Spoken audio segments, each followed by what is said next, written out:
আসসালামু আলাইকুম। এই যে দেখতে আছেন আমাদের নতুন গাছে লাউ ধরছে। অনেকদিন পরে লাউ ধরছে, এই যে আরো ছোট, ছোট কয়েকটা দেখা যাইতেছে, যে দেখেন কি সুন্দর মতন।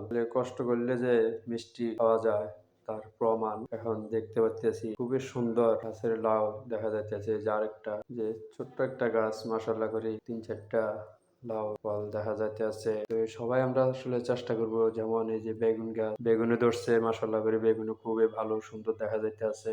কয়েকটা বেগুন আছে একটা গাছের ভিতরে। আমরা যেমন যে যে সবজিগুলি কাটি এগুলি ময়লাগুলি এখানে পালাই, এমনকি অন্য কোনো সার ইউজ করি না। না করার মতোই না করলে হয়।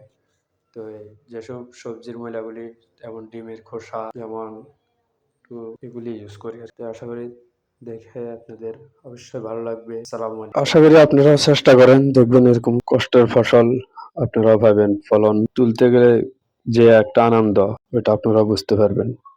সবাই দোয়া করবেন। জৈব সার ইউজ করা হয়।